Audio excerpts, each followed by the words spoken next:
महामारी से पूरी दुनिया में दहशत का माहौल है।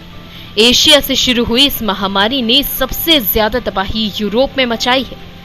चीन के वुहान से शुरू हुआ कोरोना वायरस अकेले ही 3000 लोगों को निकल चुका है और उसके बाद जब चीन की सरहदों से बाहर पहुंचा कोरोना वायरस तो यूरोप में जमकर तबाही मचाई है। अकेले इटली में 5500 से ज्यादा लोगों का काल बन गया कोरोना वायरस।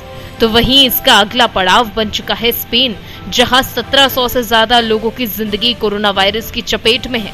तो वहीं अभी भी कोरोना वायरस की चपेट में हजारों लोग हैं जो जिंदगी और मौत से लड़ रहे हैं। लेकिन ऐसा नहीं है कि पहले इस तरह की बीमारी या महामारी बनकर लोगों की सांसों को कुचला न गया हो। ऐसी त्रासदी आज से करीब 700 साल पहले देखी गई थी और जो शुरू हुई थी एशिया से और फिर जब यूरोप पहुंची तो जमकर तबाही मचाई थी। अमूमन आज के दौर में वो मामूली सी बीमारी समझी जाए, लेकिन उस दौर में उस मामूली सी बीमारी ने कोरोना वायरस के प्रकोप से भी ज्यादा विकराल रूप लेकर करोड़ों लोगों की सांसों को रोक दिया था। बात 14वीं सदी की है। ये वो दौर था जब जेनेवा के लोगों के लिए क्रीमिया प्रायद्वीप का काफा व्यापार का एक बड़ा केंद्र था। आज जिसे फिडोसिया कहा जाता है, उस वक्त जेनेवा के व्यापारी बड़ी तादाद में यहाँ आते थे। बड़े स्तर पर लेन देन होता था। इस व्यापारिक केंद्र की भनक मंगोलों को लग गई। मंगोलों ने काफा पर धावा बोल दिया, लेकिन इसी दौरान मंगोलों की फौज में प्लेग फैल गया। एक एक कर मंगोल के सभी सैनिक बीमार होने लगे और देखते ही देखते पूरी फौज में प्लेग फैल गया।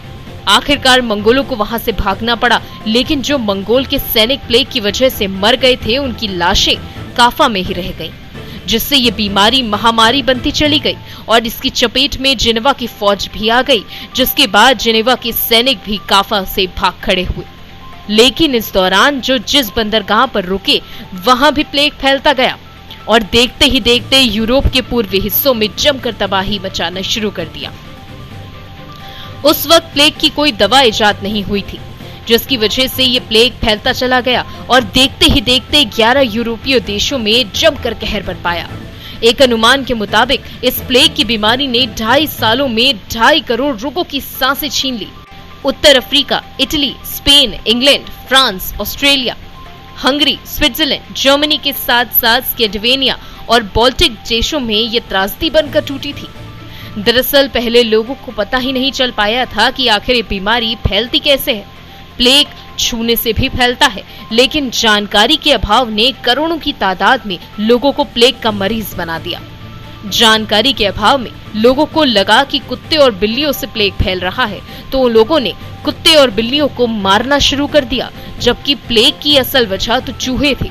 लेकिन जब तक बात समझ आती तब तक बहुत देर हो चुकी थी। 1347 से शुरू हुई इस महामारी ने कई देशों की अर्थव्यवस्था को चौपट कर दिया, जिससे उबरने में कई दशक लग गए। इसके साथ ही जनहानि भी भारी तादाद में हुई थी। इतिहास के पन्नों पर यूरोप में फैली प्लेग की इस महामारी को ब्लैक डेथ कहा जाता है, जिसके एक झटके में ही यूरोप की दशा और दिशा दोनों बदल के रख दी।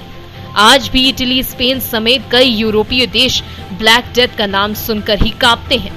आज वही देश कोरोना वायरस से जूझ रहे हैं और यही कोरोना वायरस उनके यहाँ जमकर तबाही मचा रहा है। ब्यूरो रिपोर्ट, बेबाक बोल न्यूज।